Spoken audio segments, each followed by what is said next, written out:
Man, look at you. Look at you, brother. Look at the Look background. at me.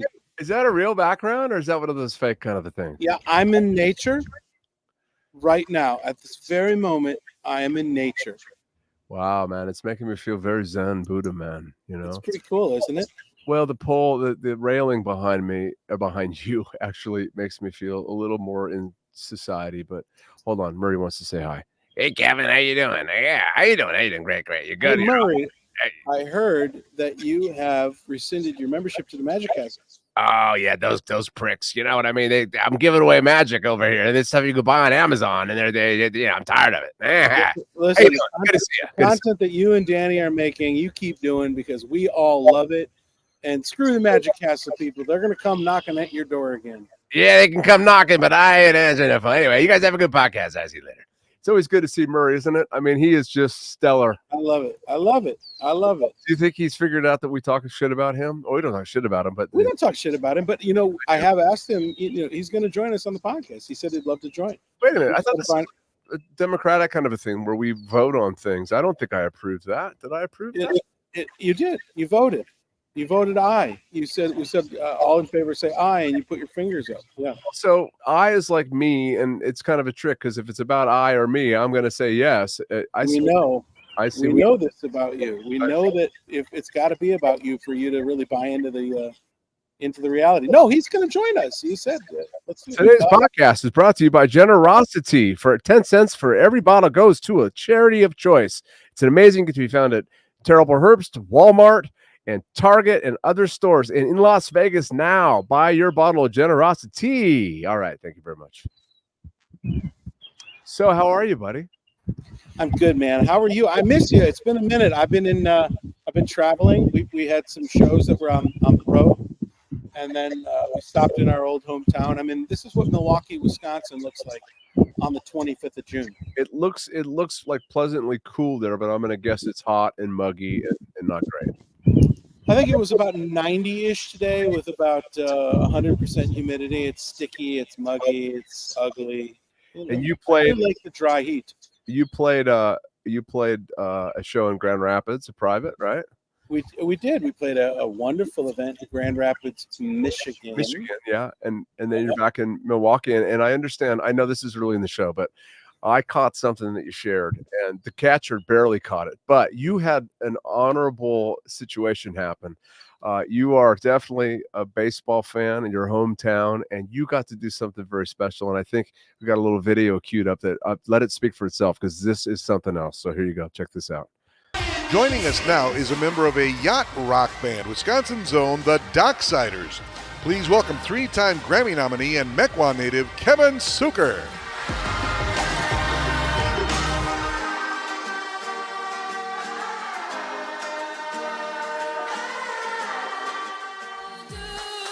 Thank you, Kevin. You can currently see the Docksiders performing at the Venetian in Las Vegas.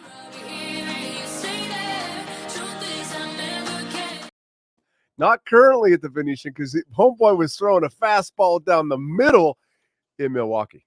It wasn't down the middle, and it wasn't that fast. I probably threw it, 32 miles an hour, and bounced one right in the dirt before the coach caught it, right? So. Before you brag about yourself, let me make this about me. How did I do in my first producer role, actually getting a video to play on our podcast? Did I do good? Listen, I can stop holding my breath now and take a breath of fresh air. What was that like for you, man? So for me, I get a little adrenaline even watching you do it.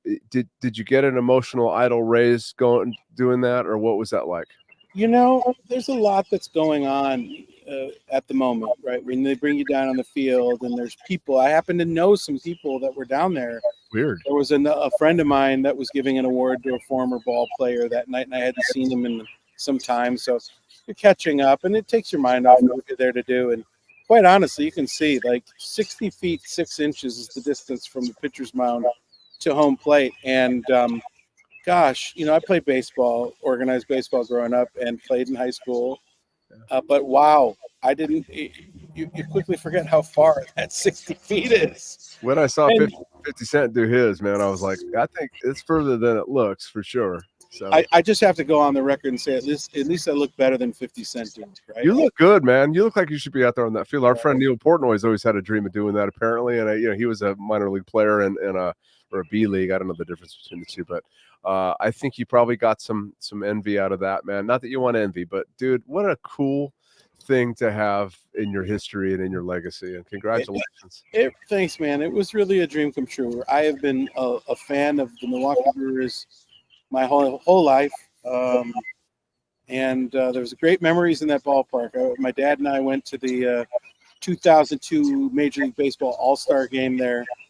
I was also at opening night of that stadium when it opened, and then President George W. Bush threw out the first pitch from the same mound that I threw it out from. So there's a lot of memories in that ballpark too. So they own the Rangers or something, right? The Bush family? He owned the Texas Rangers at one point, yeah.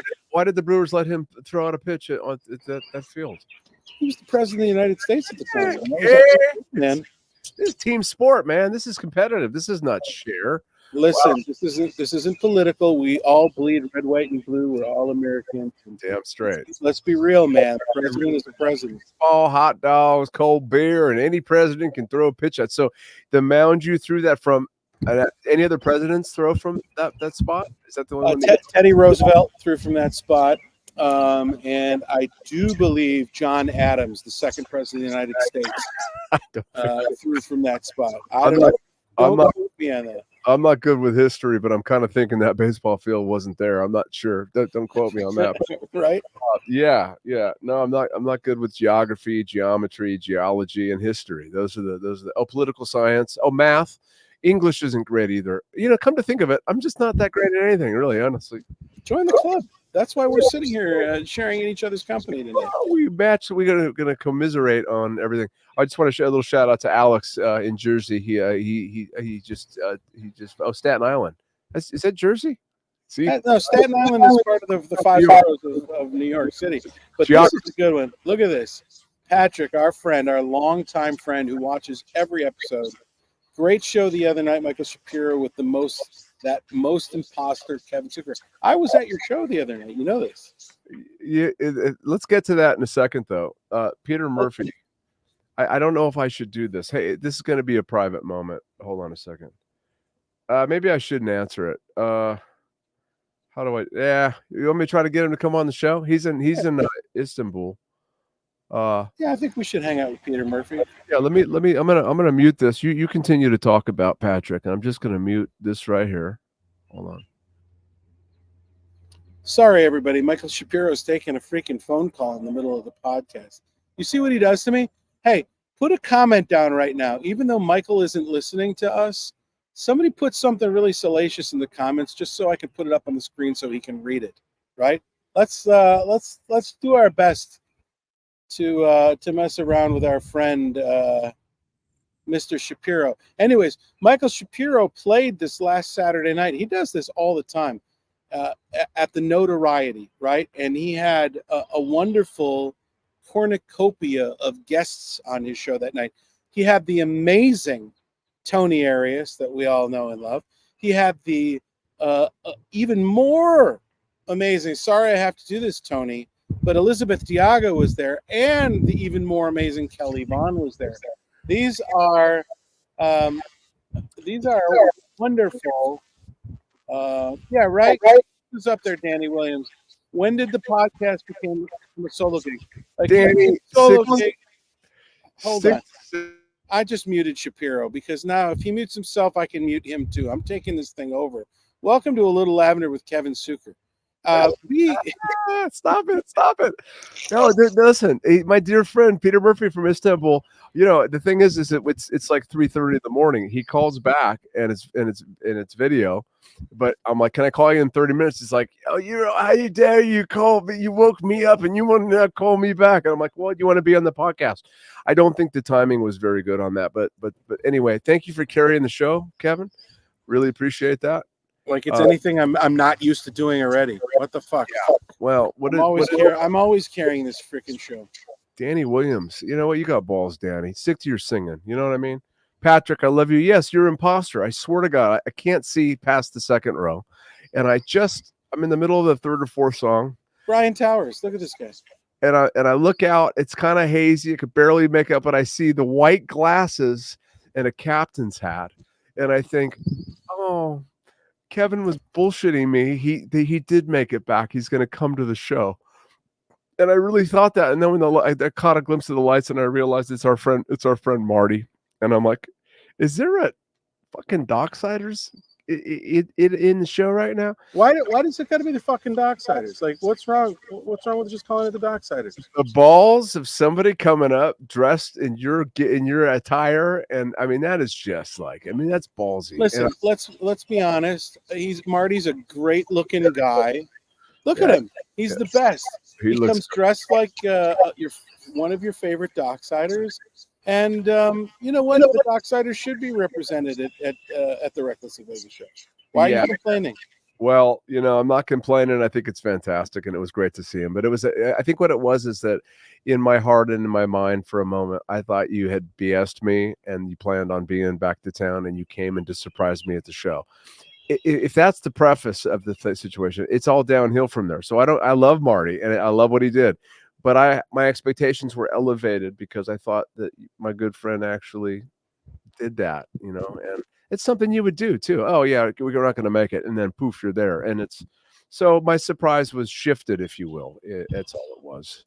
So all right, so look at man. So you're there, you do a show in Grand Rapids, you come back, you throw the first pitch out in a Major League Baseball game. It's like. How does it get any better than that? When are you coming back to Vegas? You got shows this weekend, right?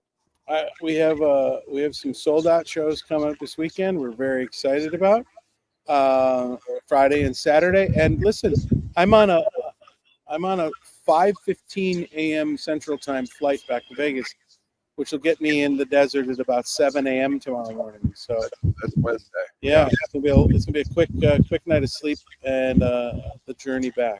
Well, I want you to come and join a friend and myself for lunch on Thursday if you can. And then also, I got therapy tomorrow with a new therapist with my wife and I, a new couples counseling therapist.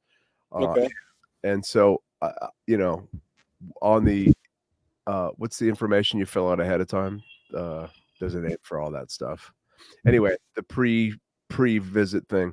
You know, why do you want to come there? That kind of stuff. And so, you know, you got to write, you can be honest about it, which I recommend. If somebody's paying for therapy, I say be honest about it. So it's going to be an interesting therapy session. You know, we believe in therapy. Obviously, Jolie is a therapist, right? Marital and family therapist. So, but we've always loved, we started going to therapy 3 months before we got married. Did you know that?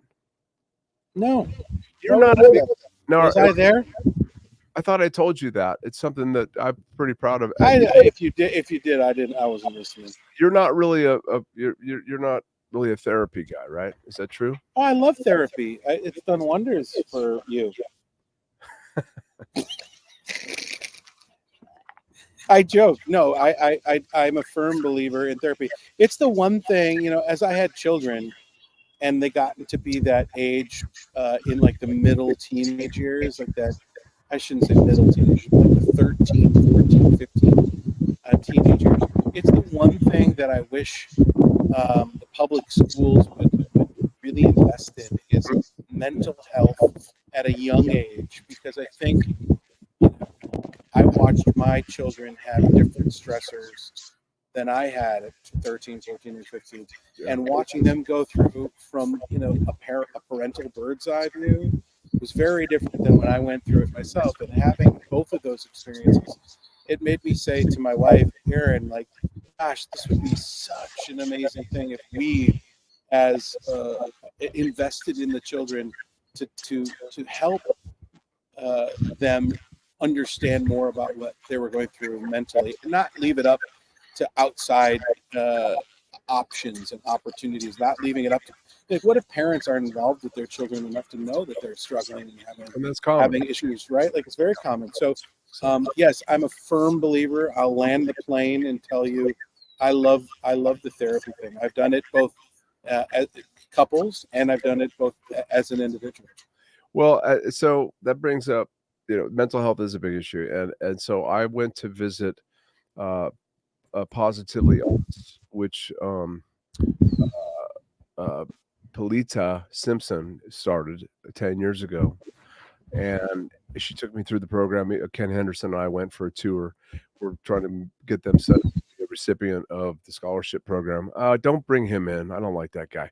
In any case, this program was amazing, and she has a education background and also a neurological. She's got a master's in something to do with that. But she understands the psychology behind using arts to actually learn how to deal and cope with life. So kids are having fun, but they're learning other skills. I liken it to if a teacher would have told me back in 7th grade, hey, you're never going to use this algebra in life, but the ability to learn the algebra is the real gift that will apply to all areas in life. And when it comes to the mental health of our kids, if we can teach them these skills, life skills, but through art, there's a different part of the brain that's opened up, and it's an amazing program.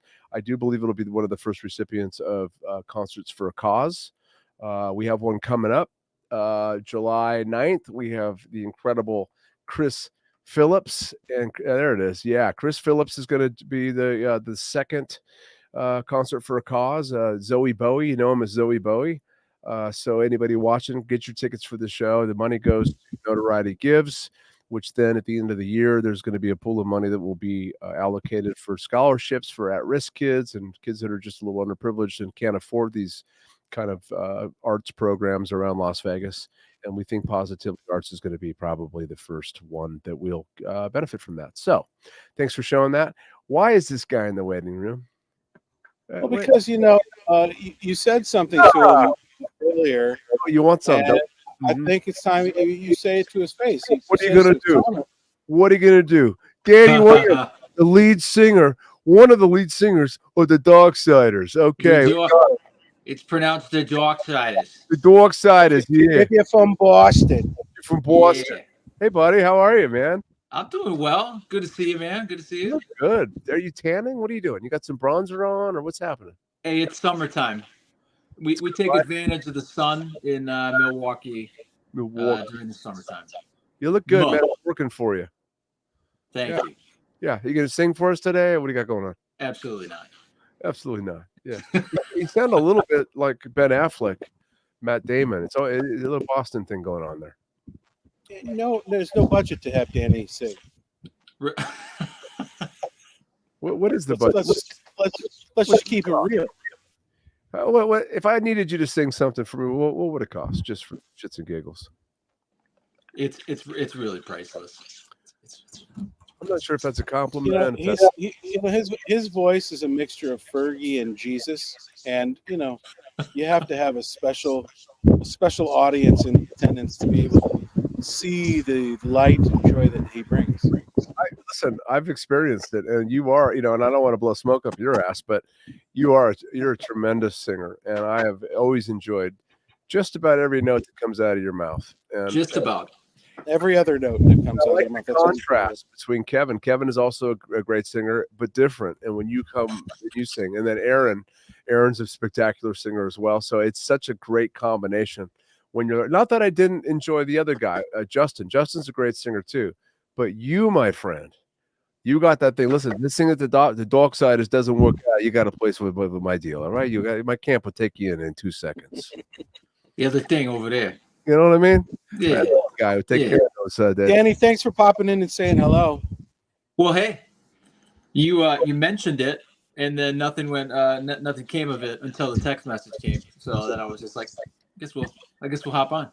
We appreciate you. What did you do? You teased him, brought it up, and then you were gonna if we had another guest, if Peter Murphy came through or something? No, Danny Williams. What were you doing? No, we hit up a pizza place that's right near my house that Kevin and Aaron like to come to every time they're in the Milwaukee area. And what's it called? We were sitting there at dinner, and Kevin said he only had a certain amount of time because he had to get to the podcast.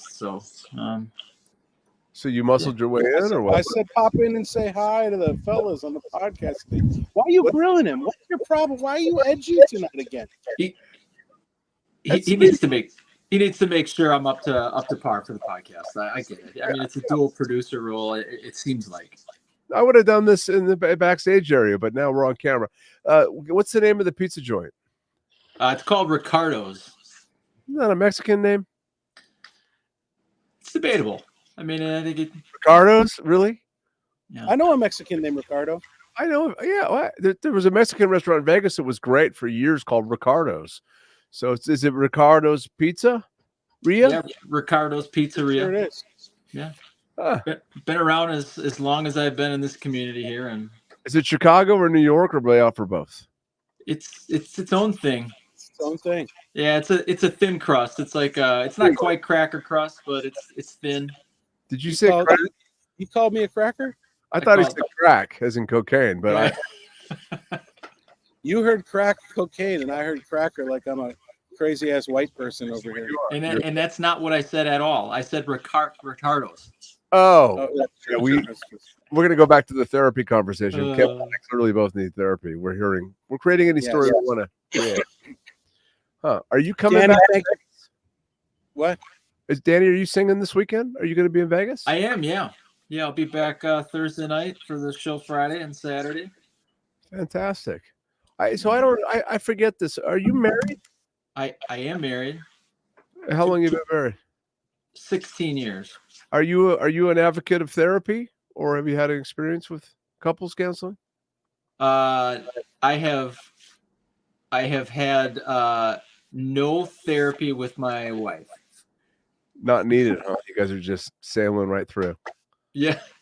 Things are going well. But you are personally an advocate in your life experience with therapy. You like the modality of therapy, or are you not? I would have, if there was a need for therapy. If you found a need to do it, I absolutely would believe in taking part. Okay, yeah, because we're talking about you right now, not if you have a need. You just deflected that. Don't let him muscle you into this shit, Danny. I deal with him I deal with this crap every week with him. You choose to, by the way. That's right. Hey, Danny, thank you for joining us today, my friend. Hey, anything for a couple of great friends like you guys. I don't remember him being so handsome. Doesn't he look good, Kevin? He looks good, right? He's always looked good. Yeah, no, this is definitely the cream of the crop right now. Hey, we'll see you in Vegas on Thursday. Absolutely. See you, talking to you guys. Take care. Good talking to you. What a great guy, right? He is a good guy. Your whole crew is great. Like, you attract good people, man. Well, not everybody. Yeah. I'm just kidding. I'm very grateful. I think we have a really wonderful group of people. So you know what? What?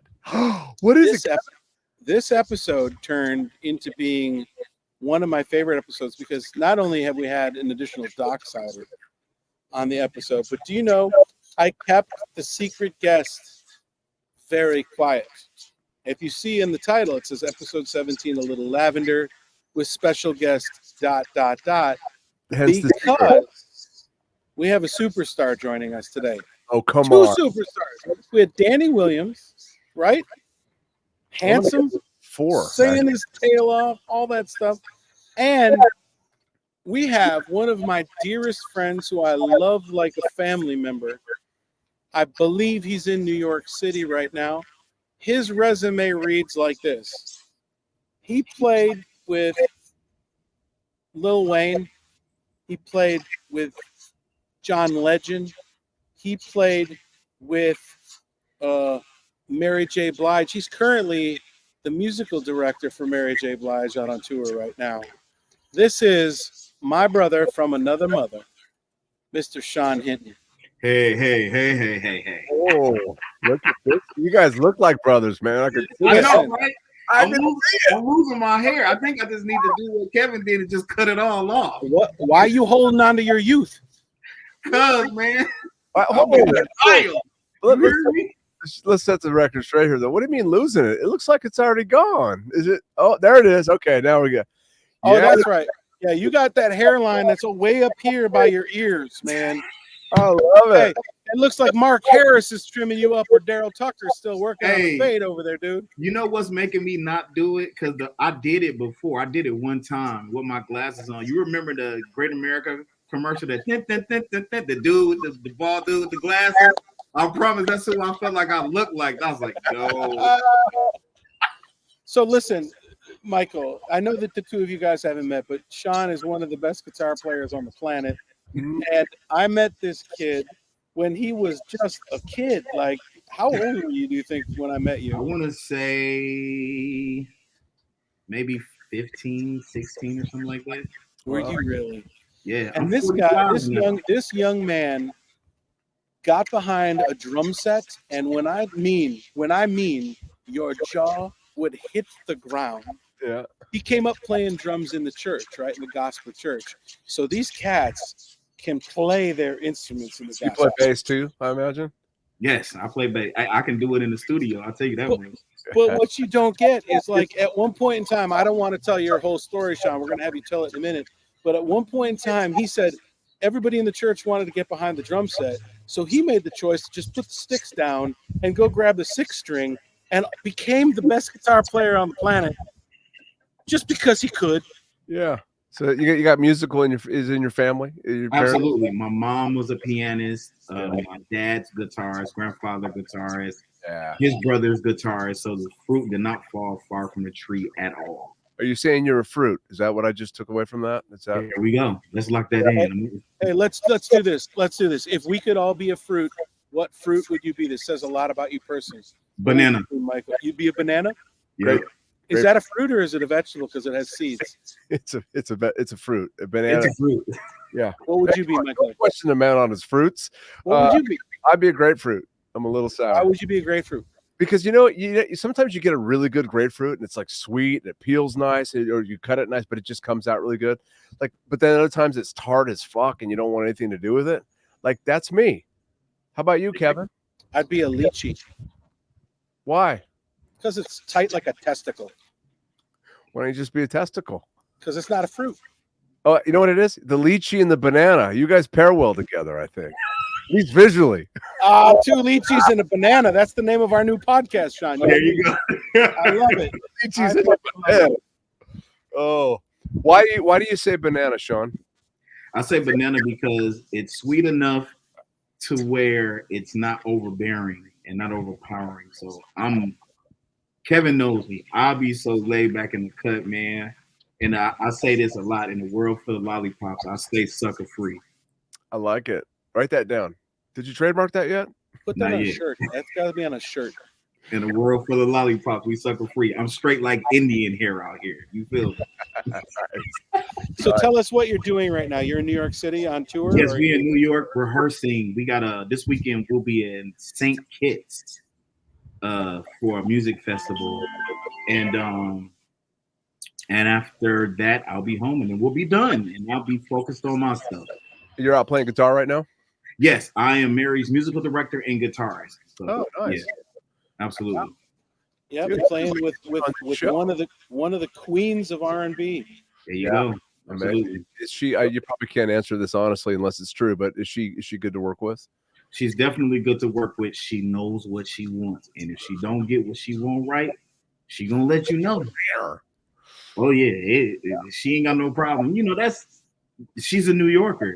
That's I a mean, good artist. you know the personality of New Yorkers. If you know the personality of a New Yorker, then you just know exactly what to expect. Did she do that thing with Bono? Did she sing One Love with Bono? Yes, she did. So yeah, incredible.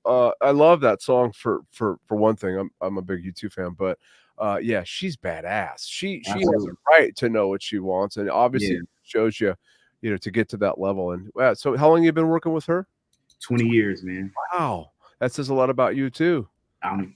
Dude, it's crazy. I'm so grateful because I'll never forget when I got the phone call to do it. My boy Rex, who was the drummer at the time, he was like, "Hey, you about to get a phone call from Mary's management. She's putting a brand new band together." And I knew who her band was. Her band before us, they were just the standard of R&B music. Like, she had the coldest drummer in the world, and it was Gerald Haywood. Just true OGs in the game. And for her to part ways with that band that had been with her for 13 years or more.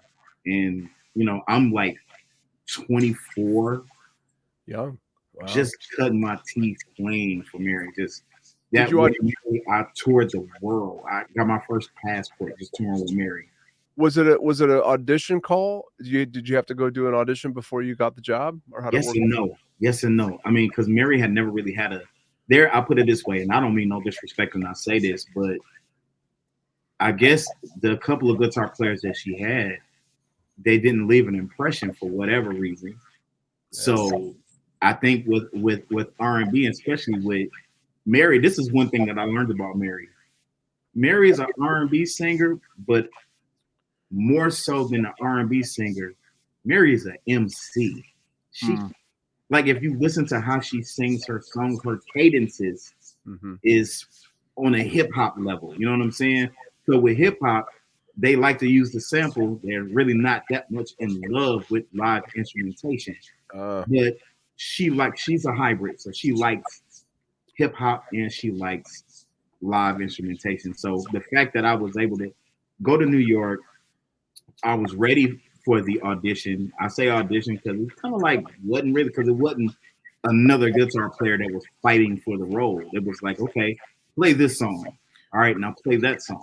Were you able to be calm about it? I mean, it's something you really wanted, right? So how was your level of your emotional level going to that performance audition? I had to calm down. I was so starstruck because it was Mary J. Blige. Like I watched MTV as a kid and even as a teenager in the urban aspect of music, you know, you think Mary J. Blige, you think P. Diddy, you think Notorious Big.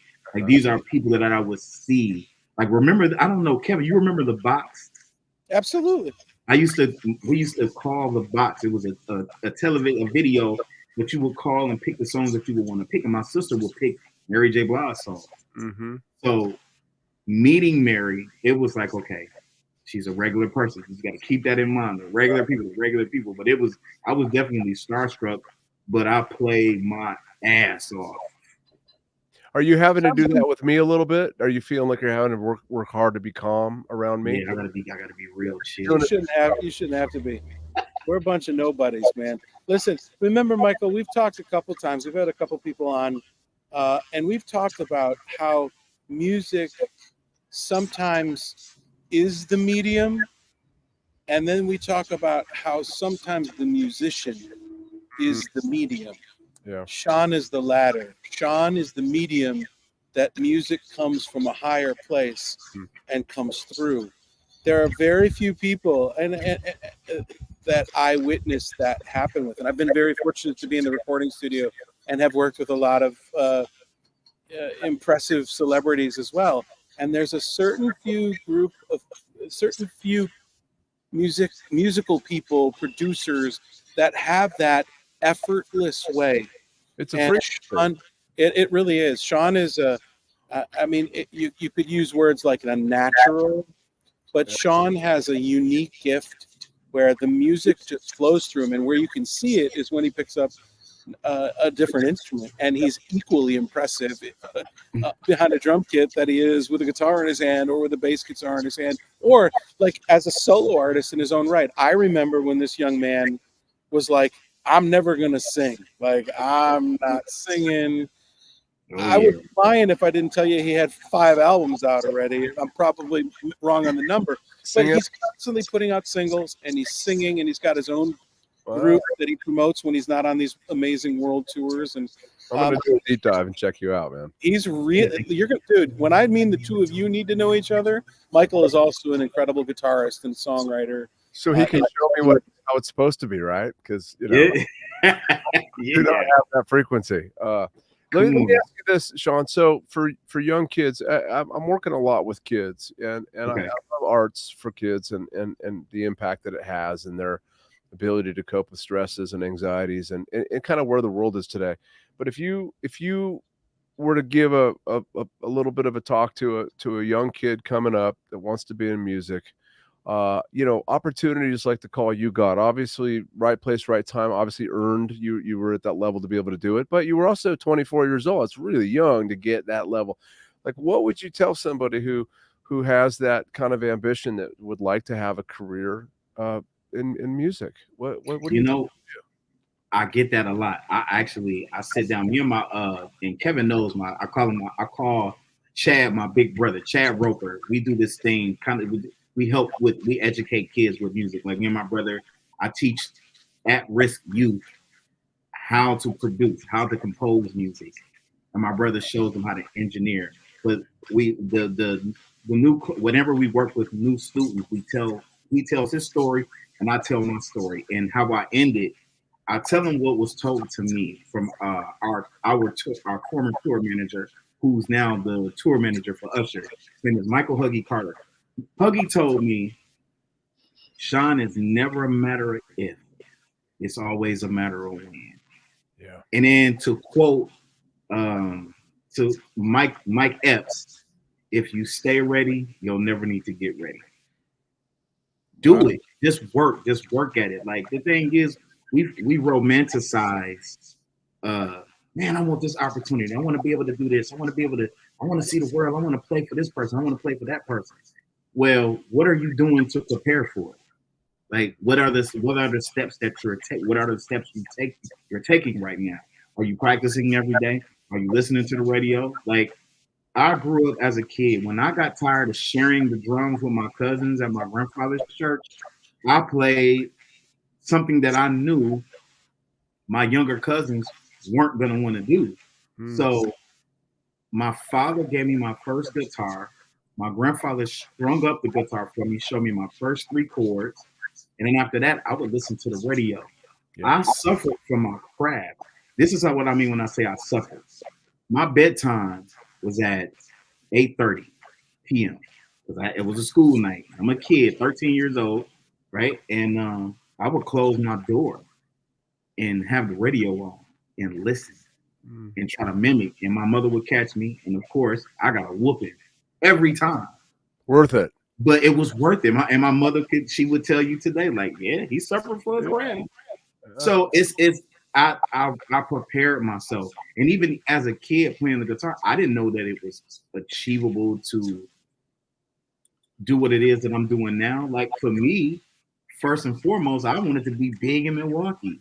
And then after being big in Milwaukee, I wanted to make a name for myself in Chicago. And it didn't get any bigger than that for me in my mind. But I'm so glad and grateful that the right people came into my life at the right time and heard me and was like, yo, you need to be out here. Yeah. So that's what I tell them, like, yo, listen, it's never a matter of if, it's a matter of when. The appointed time is everything. Season is everything, but it's what you do in your off season when you don't have the attention. Like, yeah, have the ambition, but let your passion, just the love for it. If I never ever play for another big name artist again, I will still sit at the edge of my bed and play my guitar. I will still forever get geeked when I can go to church and play. That was my first big stage, was church. Yeah. So the magic is the space in between the notes. Absolutely. Dang. I actually, intended that question to be for our young viewers, but that wisdom hits me right to the core. Yeah. I appreciate you sharing that, because I needed to hear that right now. Thanks. Yeah, man. Yeah, man. Because you know what, and it's crazy because I was just talking to a friend of mine just the other day, and because I'm an artist and I fully embrace being an artist, and my friend, he's one of like a big name producer, and I was asking, like, yo, man, how do I get my music to chart? And I wanted, there were certain things that I wanted to see and have done. And he was telling me, what it costs this much. If you're urban AC, it's gonna cost this much to get radio play. And it almost discouraged me. It really did. It got to me for a minute. But then in the same breath and at the same time, I was like, you know what? I am on the right path. If I'm not supposed to be on the right path, I know God will put me on the right path that I'm supposed to be on. But I needed to hear that, number one, because I know what the opposition is now. And I'm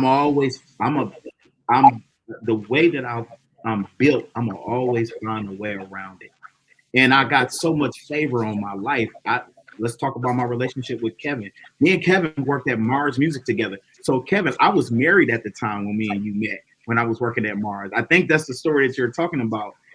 me and Kevin worked at Mars Music, and I was like, hey, look what I know how to do. And I would jump on the drum, and I would jump on the guitar, and I would jump on the bass, and I would jump on the keyboard.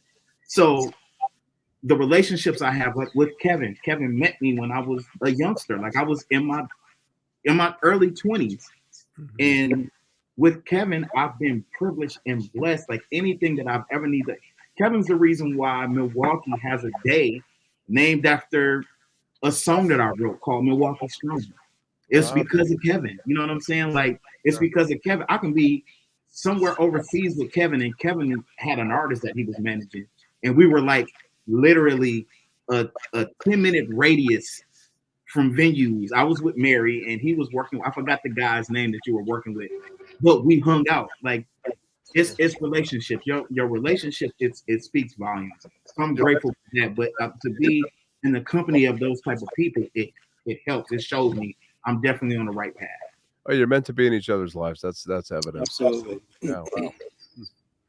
Very cool. Yeah.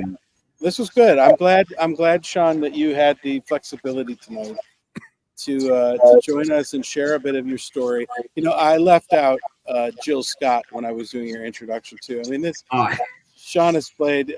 You know, some of my favorite memories, Shonn, is turning on the Grammys and watching you on that stage. Oh, that was so. I will never ever forget that. That's one of the biggest highlights of my life. And you know what? Now, real quick story.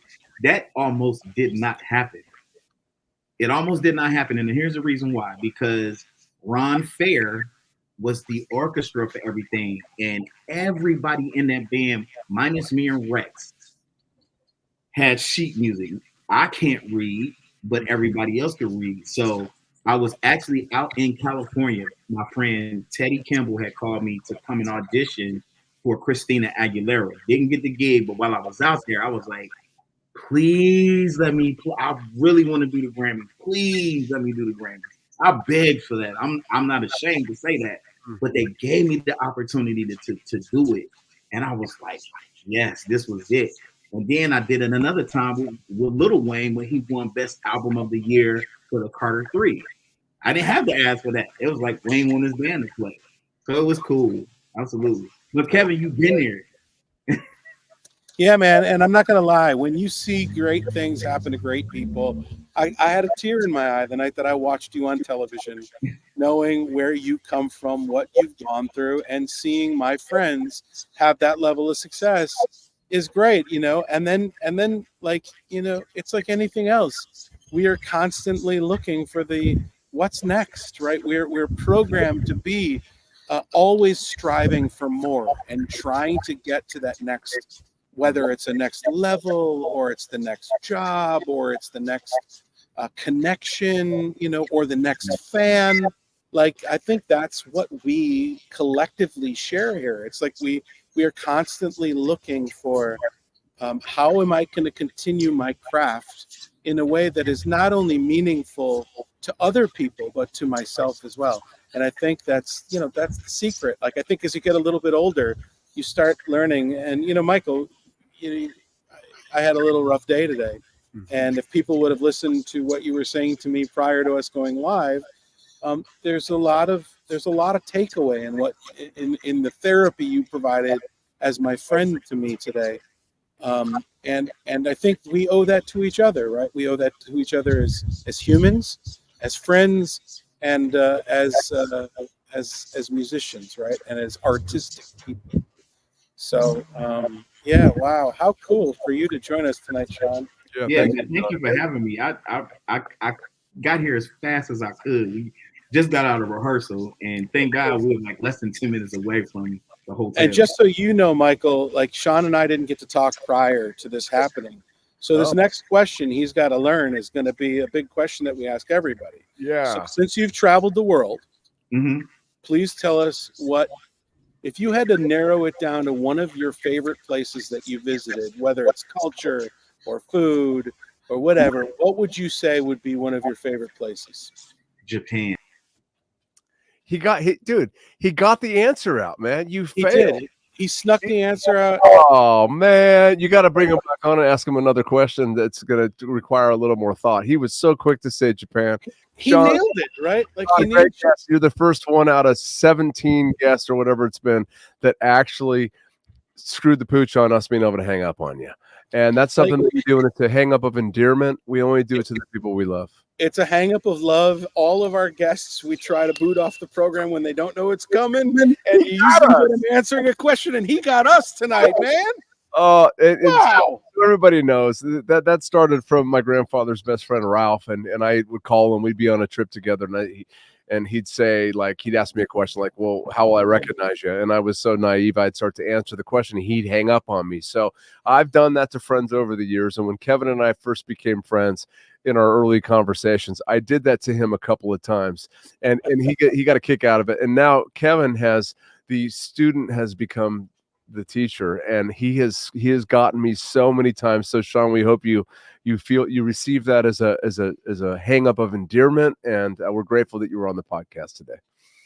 Yes, sir. All right, man. Great show today, Michael Shapiro. Thanks for joining. I see Shappy in the background. Yeah, I think they're going to want to answer you. I think they may need to go outside because he knows that we usually finish at 5.